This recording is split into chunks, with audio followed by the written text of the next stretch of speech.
నమస్తే, welcome to gossips garage. ఆయన చనిపోయి 6 ఏళ్లు అయిపోయింది. అప్పుడు ఇప్పుడు ఏపీ పాలిటిక్స్ ఆయన చుట్టే తిరుగుతున్నాయి. సిబిఐ దర్యాప్తు కూడా మలుపులు తిరుగుతూనే ఉంది. దీంతో వివేకానంద హత్య కేసు అటు పాలిటిక్స్ పరంగా ఇటు దర్యాప్తు పరంగా డైలీ ఎపిసోడ్ అయిపోయింది.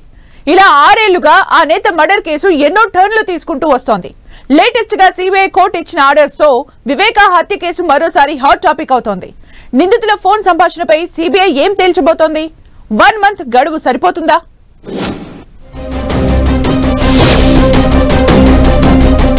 మరోసారి హాట్ టాపిక్ గా వివేకా హత్య కేసు. సిబిఐ కోర్టిచ్చిన ఆదేశాలతో కొత్త మలుపు. నిందితుల ఫోన్ సంభాషణపై దర్యాప్తునకు ఆర్డర్స్.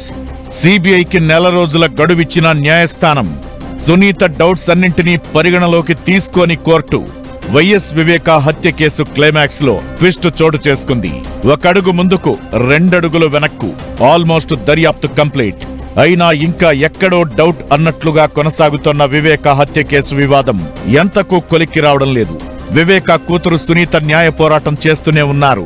లేటెస్ట్ గా ఆమె లేవనెత్తిన పలు అంశాలపై దర్యాప్తునకు సిబిఐ కోర్టు అనుమతిచ్చింది. అయితే వివేకా హత్య కేసులో నిందితుల ఫోన్ కాన్వర్జేషన్ కీలక ఆధారంగా మారింది. ఇప్పటికే వివేకా హత్య కేసు తొలి దర్యాప్తు అధికారి సిఐ శంకరయ్యను ఏపీ సర్కార్ డిస్మిస్ చేసింది. వివేకా హత్య జరిగినప్పుడు పులివెందుల సిఐగా ఉన్న శంకరయ్య సాక్ష్యాధారాలు చెరిపివేస్తున్నా చూస్తూ ఊరుకున్నారన్న ఆరోపణలను ఫేస్ చేస్తున్నారు.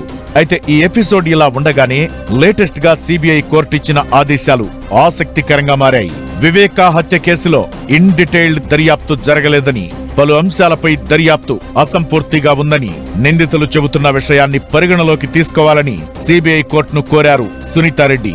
వివేకా హత్య కేసులో మిగతా దర్యాప్తు కంటిన్యూ చేయాలంటూ సునీత వేసిన పిటిషన్పై విచారణ జరిపిన సిబిఐ కోర్టు కీలక ఆదేశాలిచ్చింది. వివేకా హత్య కేసులో కొన్ని అంశాలపై రీఇన్వెస్టిగేషన్ కు సిబిఐ కోర్టు ఆదేశించింది. సుప్రీంకోర్టు డైరెక్షన్ లో కేసును మళ్లీ విచారించాలని వివేకా కూతురు సునీత సిబిఐ కోర్టులో పిటిషన్ దాఖలు చేశారు. దీనిపై విచారణ జరిపిన కోర్టు కొన్ని అంశాలపై మాత్రం ఇన్వెస్టిగేషన్ కు అనుమతులిచ్చింది. ఏటు సునీల్ యాదవ్ బ్రదర్ కిరణ్, వైఎస్ భాస్కర్ రెడ్డి సోదరుడి కుమారుడు అర్జున్ రెడ్డి ఫోన్ సంభాషణపై దర్యాప్తు చేయాలని కోర్టు ఆదేశించింది.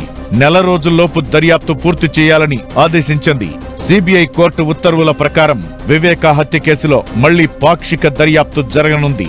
ఆ ఇద్దరి ఫోన్ కాన్వర్జేషన్ పై దర్యాప్తునకు సిబిఐ కోర్టు ఉత్తర్వులిచ్చింది. అయితే ఈ కేసులో సునీత వ్యక్తం చేసిన అన్ని సందేశాలపై కోర్టు విచారణకు అనుమతించలేదు. అంతేకాకుండా పాక్షిక దర్యాప్తును నెల రోజుల్లోనే పూర్తి చేయాలని కూడా కోర్టు చెప్పడం ఉత్కంఠ రేపుతోంది.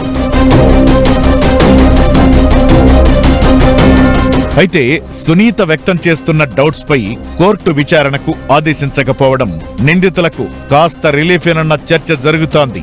హత్య జరిగిన రోజు కడప ఎంపీ అవినాష్ రెడ్డి ఫోన్ నుంచి వైసీపీ పెద్దలకు ముందే సమాచారం ఇచ్చి ఉంటారని అనుమానం వ్యక్తం చేశారు సునీత. ఈ విషయంపై దర్యాప్తు జరపలేదని సునీత కోర్టు దృష్టికి తీసుకెళ్లారు.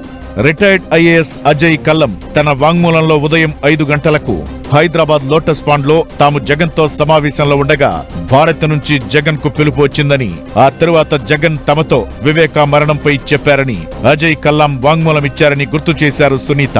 అయితే భారత్ కి ఎలా సమాచారం వచ్చింది, ఎవరి నుంచి వచ్చిందన్న అంశంపై సిబిఐ దర్యాప్తు చేయలేదని, ఆ అంశాలపై దర్యాప్తు చేయాలని సునీత కోరారు.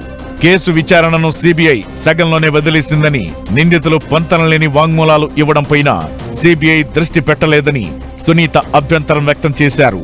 అయితే కోర్టు మాత్రం సునీత లేవనెత్తిన అన్ని అభ్యంతరాలను పరిగణలోకి తీసుకోకుండా కేవలం అర్జున్ రెడ్డి, కిరణ్ యాదవ్ మధ్య జరిగిన ఫోన్ సంభాషణలపైనే దర్యాప్తునకు ఆదేశించింది. హత్య జరిగిన రోజు తెల్లవారుజామున 1:42 సమయంలో కిరణ్ యాదవ్ నుంచి అర్జున్ రెడ్డికి వివేకా సార్ చనిపోయాడనే మెసేజ్ వెళ్లిందని సిబిఐ గుర్తించింది. కానీ ఆ మెసేజ్ పై దర్యాప్తు చేయలేదని సునీత కోర్టు దృష్టికి తీసుకెళ్లారు.